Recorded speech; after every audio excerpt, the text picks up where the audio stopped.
करना खुद को, किस परिवेश में क्या पोशाक पहनना चाहिए, कैसे आचरण करना चाहिए, किसके साथ कैसे कथा बोलना चाहिए, कैसे व्यवहार करना चाहिए, समुदाय ये अभिव्यक्तिगत प्रकाश को आप लोग जानिए और इस अभिव्यक्तिगत प्रकाश को जान के आप लोग इसको जिंदगी में उतार के चलाने की कोशिश कीजिए। ये सबसे बड़ी बात है।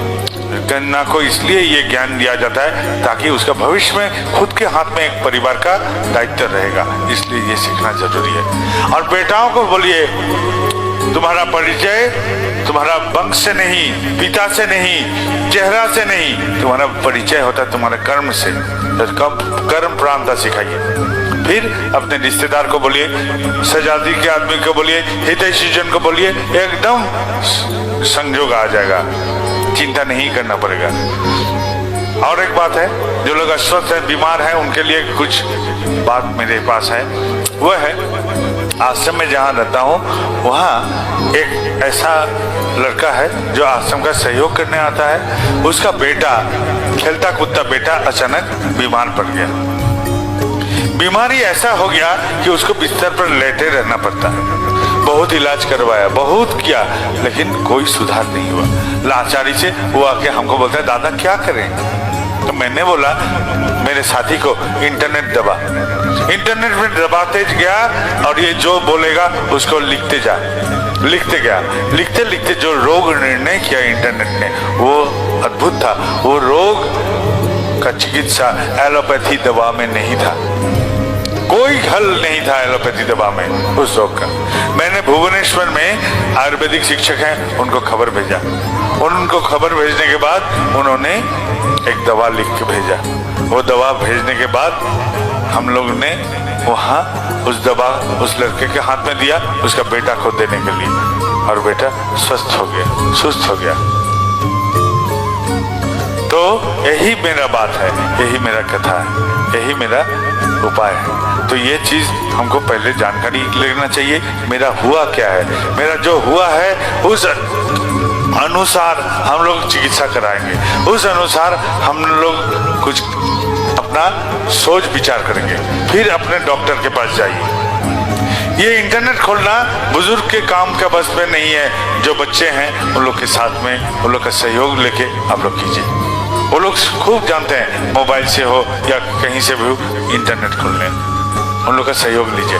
फिर क्या कीजिएगा, चिकित्सक का संधान कीजिए। वो लोग जो चिकित्सा बोलते हैं उसको पालन कीजिए और आनंद में रहने का कोशिश कीजिएगा। आनंद में नहीं रहने से किसी का रोग हल नहीं होगा।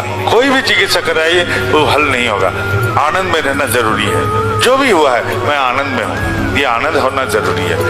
क्यों? क्योंकि जिंदगी है तेज बहाव नदी जैसा।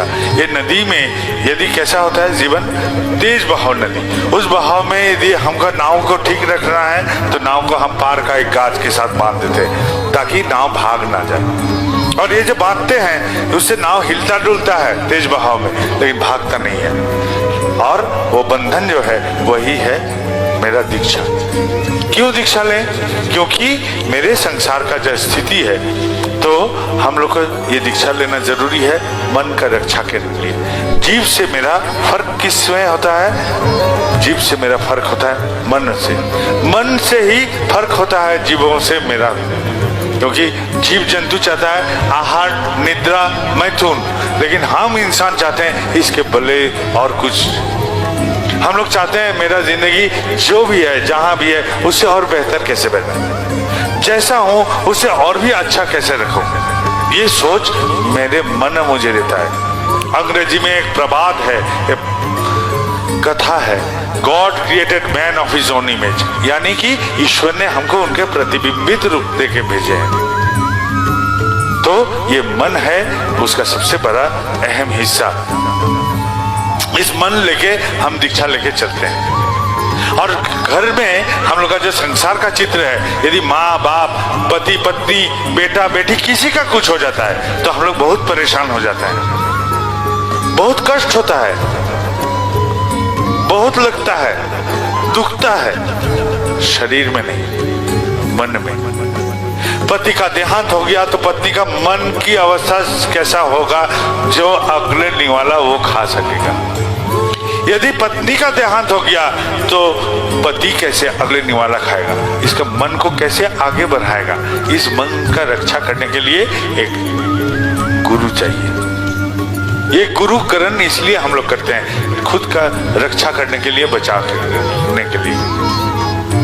अब सांसारिक चित्र में हम लोग क्या करते हैं, वो गाली देता है तो हम गाली देते हैं, वो मंद आचरण करता है तो मैं मंद आचरण करता हूँ, वो ढेला मारता है तो मैं पत्थर मार देता हूँ। हम लोग सामाजिक स्थिति में ऐसा करके व्यवहार करते हैं।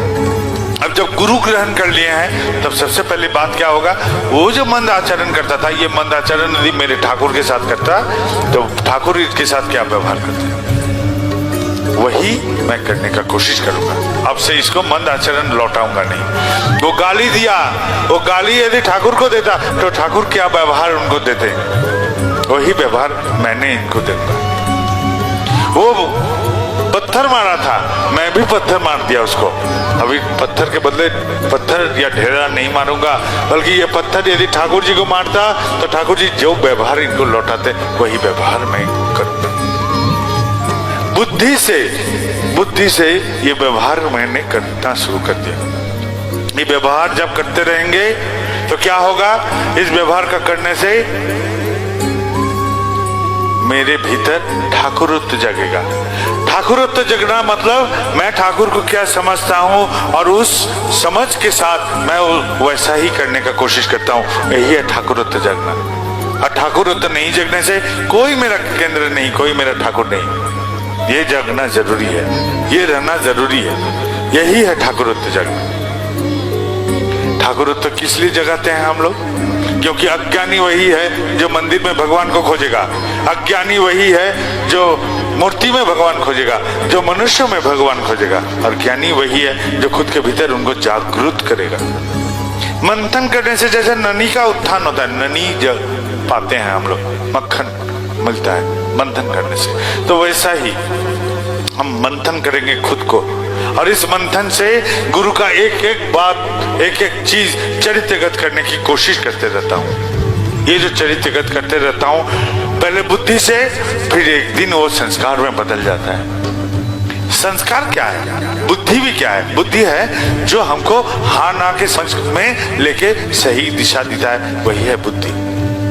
और संस्कार क्या है, संस्कार सीधा ढंग से बोले, हम पैखाना में जो जाते हैं सोच करके लौटते हैं, भूलते नहीं है, सोच करना भूल नहीं जाते हैं, वो संस्कार में बदल गया। यही है, सीधा बात से बोलिए तो संस्कार यही है, जिसको सोचना नहीं पड़ता, जो ऑटोमेटिक होगा, सतह होगा, वही है संस्कार। सीधे ढंग से बोले तो यही संस्कार है। तो संस्कारगत हो जाते हैं जब ठाकुर, चरित्रगत हो जाते हैं जब ठाकुर, तो आदमी बोलेगा ये ठाकुर का आदमी है, ये ठाकुर जी का प्रकाश होता है। इससे इसका चलन कथन सब ठाकुर जी का प्रकाश करता है, तो वही है सार्थक मेरा चलन का।